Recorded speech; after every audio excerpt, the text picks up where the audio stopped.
नमस्कार विद्यार्थियों, आप सभी का हार्दिक स्वागत है।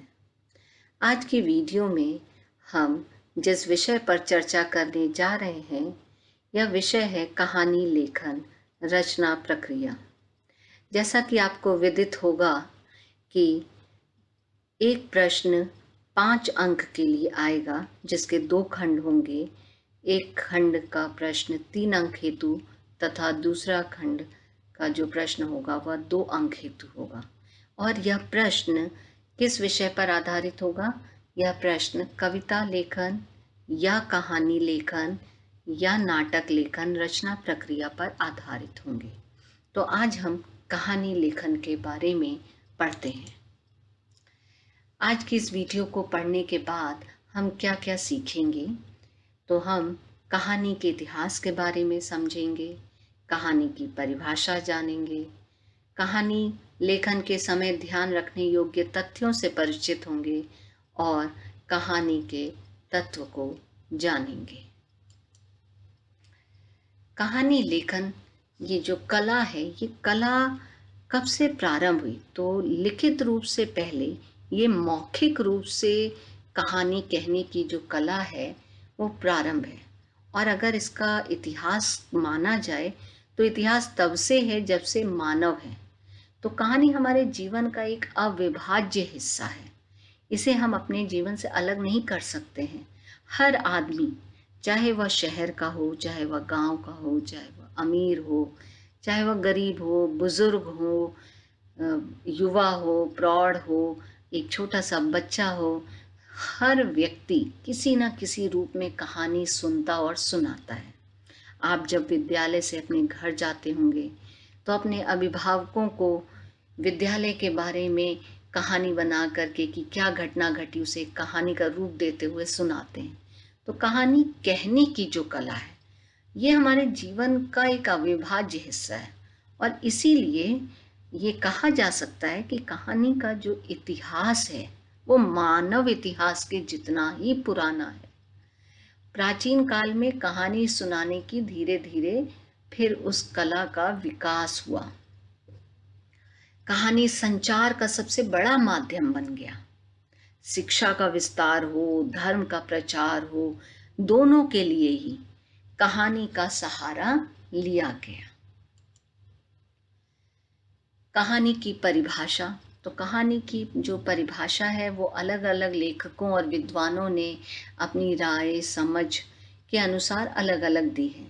लेकिन एक सर्वमान्य परिभाषा यह कही जा सकती है, किसी घटना, पात्र या समस्या का क्रमबद्ध ब्यौरा। अर्थात कोई घटना हो या कोई पात्र हमारी कल्पना में हो, कोई व्यक्ति का चरित्र हमारी कल्पना में हो, या कोई समस्या, उसका क्रमबद्ध ब्यौरा अर्थात धीरे धीरे वर्णन करना क्रम से। उस वर्णन में क्या क्या तत्व होने चाहिए? जिसमें परिवेश हो, द्वंद्वात्मकता हो, कथा का क्रमिक विकास हो और चरम उत्कर्ष का बिंदु हो, उसे कहानी कहा जाता है। तो जब ब्यौरा कर रहे हैं, वर्णन कर रहे हैं, उसमें परिवेश का होना, वातावरण का होना आवश्यक है। कहानी में संघर्ष होना चाहिए, कहानी का धीरे धीरे विकास होना चाहिए ताकि पाठक की रुचि बनी रहे और अंत में चरम उत्कर्ष अर्थात क्लाइमेक्स होना चाहिए। इस तरह से किसी घटना का या पात्र का या समस्या का जब हम वर्णन करते हैं तो उसे कहानी कहते हैं। कहानी के तत्व, सबसे पहला हो गया कथानक। कहानी का ये संक्षिप्त रूप है जिसमें प्रारंभ से अंत तक कहानी की सभी घटनाओं और पात्रों का उल्लेख किया गया हो। कथानक कहानी का एक प्रारंभिक नक्शा होता है। जिस तरह से अगर हमें कोई मकान बनाना है तो मकान बनाने से पहले हम ज़मीन देखते हैं, उसके बाद ज़मीन देखने के बाद मकान का एक डिज़ाइन तैयार करते हैं, फिर उस पर निर्माण प्रक्रिया होती है और हमारा मकान तैयार होता है। तो उसी तरह से ज़मीन पर एक ज़मीन देखी अर्थात हमने कहानी का कोई एक मूल तत्व लिया, वो मूल तत्व कोई घटना हो सकती है, कोई वो समस्या हो सकती है, कोई पात्र हो सकता है, और उसके ऊपर एक प्रारंभिक नक्शा बनाया, यानी कि कहानी के का जो वर्णन होगा वो संक्षिप्त रूप में कैसा होगा उसे सोचा, वही कथानक कहलाता है। तो कहानीकार के पास कोई एक छोटा प्रसंग या एक पात्र या एक कल्पना होती है, जिसके आधार पर लेखक उसे परिवेश, पात्र, समस्याएं देता हुआ कहानी तैयार करता है। उदाहरण के लिए प्रेमचंद जी की जो कहानी है कफन, इसे 10-12 हम पृष्ठों की कहानी है ये, पर अगर इसका कथानक लिखने को दिया जाए तो हम 10-12 पंक्तियों में लिख सकते हैं। आपने इसी साल जब कक्षा 12वीं में आरोह पुस्तक पढ़ी होगी तो उसमें पहलवान की ढोलक कहानी पढ़ी। अब वो कहानी आपकी 7-8 पेज की है, लेकिन आप उसका कथानक मुश्किल से 7-8 पंक्तियों में लिख सकते हैं कि एक पहलवान था जिसकी बचपन में ही माता पिता की मृत्यु हो गई, और सास को दिए जाने वाले तानों का बदला लेने के लिए उसने अपने शरीर का बहुत ध्यान रखा, और एक बार दंगल में एक प्रसिद्ध पहलवान को हरा दिए जाने पर राजा ने उसे राज पहलवान घोषित कर दिया, जिसके बाद उसकी ज़िंदगी की काया पलट हो गई। लेकिन समय बदला और नए राजा के आने पर उसे उस पद से हटा दिया गया और राज्य में पारंपरिक खेलों की उपेक्षा की जाने लगी तथा नए खेलों का प्रचलन प्रारंभ हो गया। परंतु वह पात्र गांव लौटने पर भी किसी भी परिस्थिति से घबराया नहीं, और अंत में दूसरों को ढांढस बंधाता हुआ, दूसरों में हिम्मत बढ़ाते हुए उसकी मृत्यु हो जाती है। तो इस का कथानक हमने 10, 5, 6, 7 पंक्तियों में ही लिख दिया। तो ये है कथानक। कथानक में द्वंद्व होना आवश्यक है। कथानक कोई भी जो हमारी कहानी होती है या कथानक होता है उसका 3 भाग होता है कि प्रारंभ, मध्य और अंत। तो द्वंद्व जो है वो उस प्रारंभ से शुरू होकर और मध्य तक चलता हुआ, और अंत में वो द्वंद्व का तत्व होना चाहिए। द्वंद्व अर्थात जिसे हम कह सकते हैं कि जो भी हम घटना दिखा रहे हैं या पात्र दिखा रहे हैं या समस्या दिखा रहे हैं, उसके आगे बढ़ने में, आगे के रास्ते में जो आने वाली बाधाएं हैं, जो संघर्ष है, उसे द्वंद्व कहा जाएगा। जब बाधा पूरी हो गई या निष्कर्ष पूरा हो गया, तब कहानी एक नाटकीय ढंग से अपने उद्देश्य को पूर्ण करती है। तो कहानी में रोचकता उत्पन्न करने के लिए द्वंद्व का होना अति आवश्यक है। पात्र, जब कहानीकार कहानी लिखता है तो उसके समक्ष उसकी कहानी के जो पात्र हैं उनके स्वरूप उसको एकदम निश्चित होने चाहिए, स्पष्ट होने चाहिए। अगर उस कहानीकार को अपनी कहानी के पात्रों के बारे में जो उसने कल्पना की है और उस कल्पना में वह स्पष्ट है, तो कहानी में पात्रों का जब वह चरित्र चित्रण करेगा या उसका संवाद लिखेगा तो उसे आसानी होगी। तो इस कारण पात्रों का अध्ययन कहानी की एक महत्वपूर्ण और बुनियादी शर्त है। पात्रों के आपसी संबंध पर भी विचार किया जाना चाहिए, क्योंकि कहानी में 2-3 पात्र होंगे और उन पात्रों के मध्य कैसा संबंध है ये कहानीकार को पहले से ही सोचना होगा। तभी जब वह एक पात्र दूसरे पात्र से बात कर रहा है तो उसकी बात करने का ढंग कैसा होगा उसी से निर्धारित कर पाएगा, और किस परिस्थिति में कौन सा पात्र क्या प्रतिक्रिया देगा यह भी कहानीकार को स्पष्ट होना चाहिए। कि अगर मेरी एक कहानी है और उस कहानी का जो पात्र है वह साहसी है, तो कोई मुश्किल की घड़ी आ गई तो वह पात्र कैसी प्रतिक्रिया देगा ये स्पष्ट होना कहानीकार को चाहिए। चरित्र चित्रण, तो जैसे पहले ही बताया कि अगर पात्र स्पष्ट हैं तो उनके आप चरित्र का वर्णन आसानी से कर लेंगे। अब चरित्र चित्रण करने के दो तरीके हैं। पात्रों का चरित्र चित्रण का सबसे सरल तरीका है कि पात्रों के गुणों का कहानीकार खुद ही बखान कर दे, परंतु यह बहुत उपयोगी या सशक्त चित्रण नहीं है।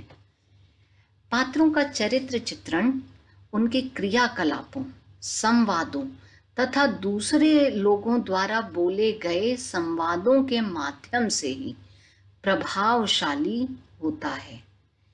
पात्रों का चरित्र चित्रण पात्रों की अभिरुचियों को ध्यान में रखकर करना चाहिए। उदाहरण के लिए, अगर कोई पात्र है आपकी कहानी का, वो साहसी है, या आपको पहले से स्पष्ट है कि मुझे अपने इस पात्र को साहसी दिखाना है, तो आप जब कहानी लिख रहे हैं तो बजाय सीधे यह लिख दें कि मोहन बहुत साहसी है, आप उसकी प्रतिक्रियाएं दिखाएं कि मोहन खतरनाक जानवरों की तस्वीरें खींचता है। और जब आप ये बात लिखेंगे तो इससे अपने आप उस पात्र का जो चरित्र है वह स्पष्ट हो जाएगा कि वह साहसी व्यक्ति है। देश, काल या वातावरण ये भी कहानी का मुख्य तत्व है। कहानी को प्रामाणिक यानी कि सच्चा और लोग उस पर विश्वास कर सकें या रोचक बनाने के लिए देश, काल, देश यानी कि कौन से स्थान की कहानी है, काल यानी समय, और वातावरण यानी उस समय का माहौल कैसा है, उसका चित्रण सही होना चाहिए। संवाद। संवाद के बिना पात्र की कल्पना मुश्किल है। संवाद ही कहानी के पात्र को स्थापित और विकसित करते हैं, कहानी को गति देते हैं, आगे बढ़ाते हैं। जो घटना या प्रतिक्रिया कहानीकार होता हुआ नहीं दिखा सकता, क्योंकि उसको लिखने में उसे लगेगा कि ये घटना या प्रतिक्रिया अगर हम लिख के व्यक्त करें तो इसमें है जो हमारी कहानी अनावश्यक रूप से 1-2 पृष्ठ और बढ़ जाएगी। तो कहानीकार उस घटना या प्रतिक्रिया को कई बार संवादों के माध्यम से प्रस्तुत कर देता है। तो जो संवाद होते हैं वो कहानी को गति देने का काम करते हैं, कहानी के लिए एक एक्सेलरेटर का काम करते हैं, जिससे कहानी आगे बढ़ जाती। तो अब संवादों की क्या विशेषता है, यह भी एक प्रश्न आ सकता है। तो संवाद जो है वो पात्रों के स्वभाव और पूरी पृष्ठभूमि के अनुकूल होने चाहिए। संवाद पात्रों के विश्वासों, आदर्शों तथा स्थितियों के भी अनुकूल होने चाहिए। अर्थात आपका पात्र अगर आधुनिक है तो उसके जो संवाद हो, उसके संवाद के जो बोलने का ढंग है, उसमें आधुनिकता झलकनी चाहिए। संवाद ऐसे हों जो लेखक का परिचय नहीं दें, क्योंकि यहाँ पर लेखक पात्र नहीं है, बल्कि संवाद जो है वो पात्र का परिचय होना चाहिए। अर्थात लेखक को कहानी लिखते समय और संवाद लिखते समय इस बात का ध्यान रखना चाहिए कि अगर वो कहानी लिख रहा है गांव के किसान की, तो गांव का किसान इस परिस्थिति में कोई आई उसके सामने, उस परिस्थिति में गांव का किसान क्या सोचेगा और वो क्या बोलेगा, उसे लिखना है, ना कि लेखक क्या सोचता है उस परिस्थिति के अनुसार वो लिखे। संवाद छोटे, स्वाभाविक और उद्देश्य के प्रति लक्षित होने चाहिए। संवादों का अनावश्यक विस्तार बहुत सी जटिलता पैदा कर देता है।